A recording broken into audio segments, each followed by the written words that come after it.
self-occupied house is a liability. Why should I own a house? This is a very interesting question somebody can ask. Now, why should I own a house? Now, why? First of all, people like Robert Kiyosaki, whom I really admire, they say a own house, a self-occupied house not let out is a liability because you don't derive any income. But on the other hand, you incur maintenance expenses, you incur insurance expenses, incur taxes and so on. So it becomes a liability. Now, if you take this argument too far, the consequences are not very pleasant. I'll tell you the reason why you should not do that. Now, first of all, when you buy a house for your own, it provides a tremendous amount of security, not only for you, for the entire family. It's a psychological aspect. Now, I know many people, many people shed tears of joy when they move to their own house. You may call it sentiments, you may give any other name.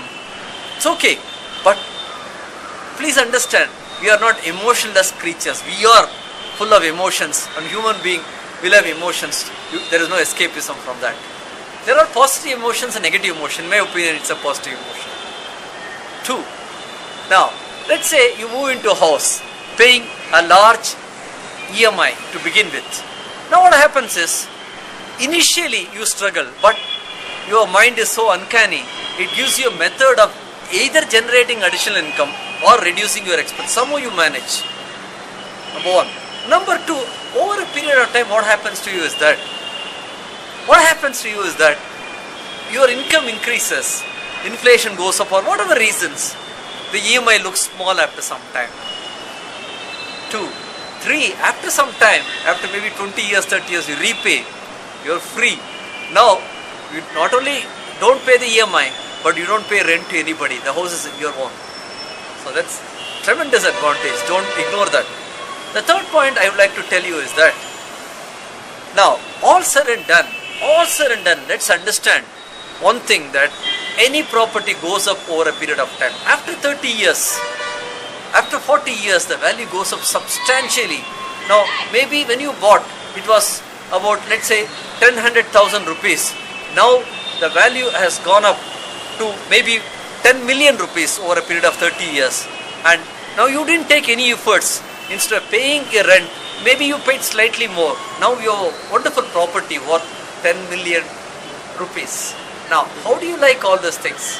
Now, that is why I say, never take anybody's teachings or anybody's concept blindly and apply. It doesn't mean that I don't have respect for Robert Kiyosaki. In fact, I'm a staunch fan of Robert Kiyosaki. I love the concepts of his definition, particularly assets and liability. I love the concept of passive income and so on. But that doesn't mean I will take whatever Robert Kiyosaki says blindly and apply. I always feel that I should consult my financial mentor and take an informed decision, because personal finance is not a science, it's an art.